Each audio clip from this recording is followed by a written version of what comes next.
In 2019, the singer-songwriter Taylor Swift entered a dispute with her record company. You see, the contract she had with them had come to an end and she was now signing to a new label. But the old label decided to liquidate all their assets, all the catalogue of songs that they had for various artists, including Taylor's. That was 6 albums in total with a combined dollar value of somewhere between 3 and 400 million. But there was a big problem. A guy called Scooter Braun had moved in to buy the entire catalogue. Now, Taylor doesn't like Scooter at all and called him a manipulative bully, a guy who only thinks about money and has no interest in music or art at all. This was a disaster for Taylor because now it meant that she had no control over her music, and the man who did was an asshole. And she was scared about her entire catalogue being poured out across the world in so many awful ways, used for elevator music and supermarket background music and all sorts of things. And although that makes the owner of the music a lot of money,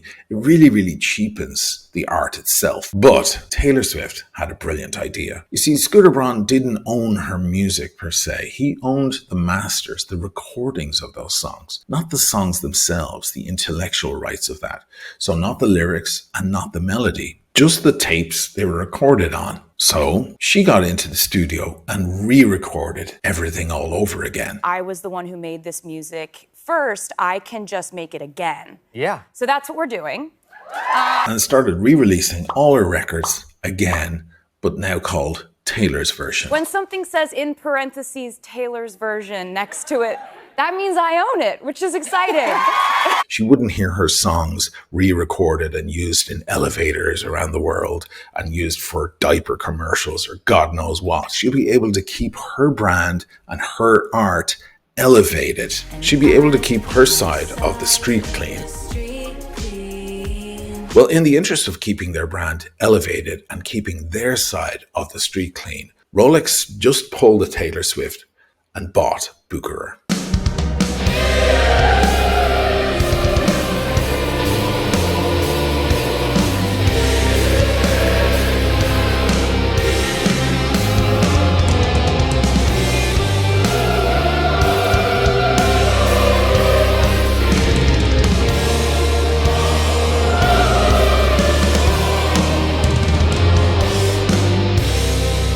Welcome back to the channel, guys. I'm Oisin O'Malley. Before I get into anything, what am I wearing? I'm wearing a Tudor watch today, not a Rolex.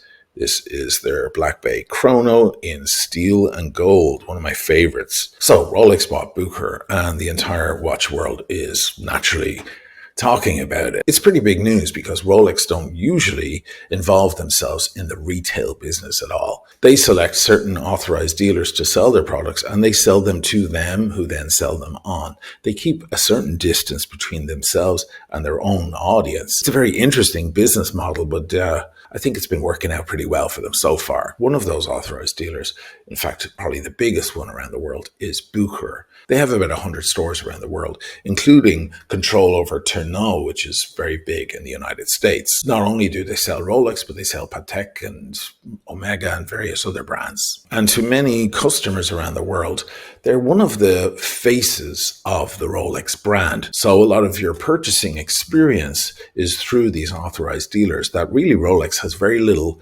control over. So if you walk into a Bucherer and it's not a very nice experience, or they try to abuse their power knowing that you really want a watch that everybody else wants, you're going to walk away with a bad taste in your mouth from the authorized dealer, but also from the brand.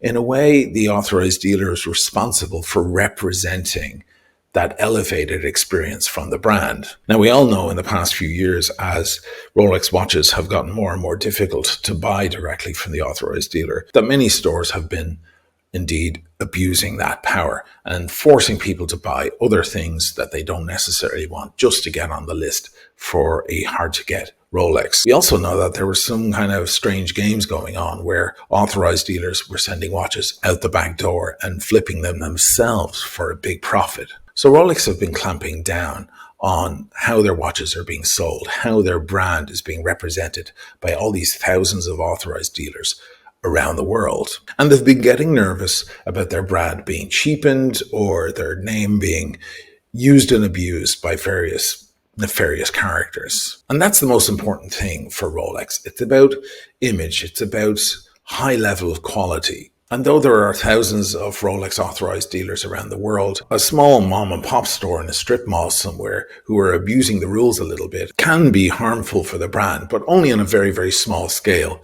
Bucherer, on the other hand, really are one of the primary faces of the brand. So it's one thing if the mom and pop store in Florida are messing around a little bit, but Bucherer cannot be allowed to do such a thing. That would really be damaging for the Rolex brand. But recently, Bucherer went up for sale. It's a generational thing with large stores like this. It gets handed down, usually through a similar group or a family. But this time around, none of those people were really interested in taking over the business. So Bucherer was really going up for sale to anyone who might be interested in buying it. So Rolex had to make a very tough decision. They were faced with the threat of one of their largest brand representatives in the world falling into the hands of someone who messed it up or ruined the image of the brand. There's a certain standard when you get up to these level of brands. It's not all just about money and profit, but also about the brand name, the class, the history, and carrying on the Hans Wilsdorf tradition. If Bucherer fell into the hands of some Saudi billionaire or some Chinese businessman, who knows what would have happened to the Rolex brand being represented through all of those hundreds of stores around the world. The prospect of Bucherer possibly winding up in the hands of some sort of asshole who only cared about dollars and cents and was happy to even open a McDonald's in every Bucherer around the world just for people to have a burger while they're looking at Rolex was probably driving them crazy. So Rolex had to step in and purchase it themselves in order to protect their brand and how it's being represented around the world. They did exactly what Taylor Swift did. They wrapped their arms around their brand to protect it from outside influence. A lot of people right now are saying, oh, Rolex are moving into the retail business and the whole structure of how it works is going to change over the years.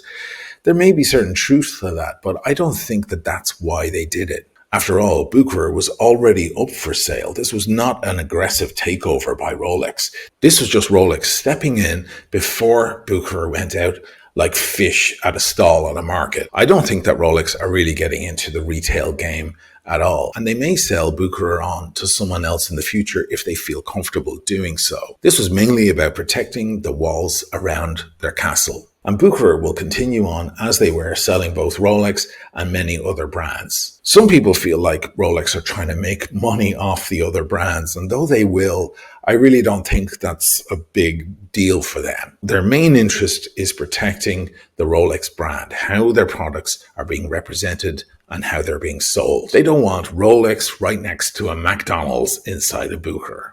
Back in the 1980s, Paul McCartney from the Beatles was having a conversation with Michael Jackson and recommended that he get into publishing. And one of the things I said to him was, think about getting into music publishing. And then he looked at me kind of, I thought he was joking, he said, I'm going to get yours. Oh, yeah. So, I kind of thought, oh, you. Well, that's exactly what he did. Paul McCartney called him immediately and said, what are you doing? How could you possibly do that? He kind of blanked me on it. He kept saying, that's just business, Paul, You just said, oh, that's business. Well, because of that, Beatles music has been used in all sorts of awful ways in publishing around the world ever since, and there's nothing McCartney can do about it. Michael also planned to produce musical greeting cards and music boxes featuring several famous Beatles tracks. But when in 1987, ATV attempted to license the song Revolution to Nike for a sneaker ad, Jackson was confronted with backlash in the press, and also from Paul McCartney and John Lennon's widow, Yoko Ono. This is exactly the thing that Taylor Swift was avoiding and combating, and now Rolex have done too. Will it change things for other authorized dealers of Rolex around the world? Absolutely not. The whole idea is to keep the status quo. Rolex are not about change. They make very, very small moves, even in their watch designs. Everything is working beautifully as it is. Do not rock the boat. And the prospect of Bucherer falling into the hands of some madman could have easily done that. The only other thing I'll say is that this deal was probably in the works for quite some time. All of this stuff was going on behind the scenes, and it might explain why the Rolex CPO service was established about a year ago also. After all, Bucherer and Tourneau in the United States is where you'll find most of those CPO watches. So that's it, guys. They're my thoughts on it. There's a lot of chatter, of course, in the watch world about this. Add everything I said to all of that other information. The other people talking about it aren't wrong, but I do think that they might be getting ahead of themselves. Rolex are traditionalists. This is old world money, and they like things to remain the same. They're conservatives. Thanks for watching the channel. I will see you in the next one.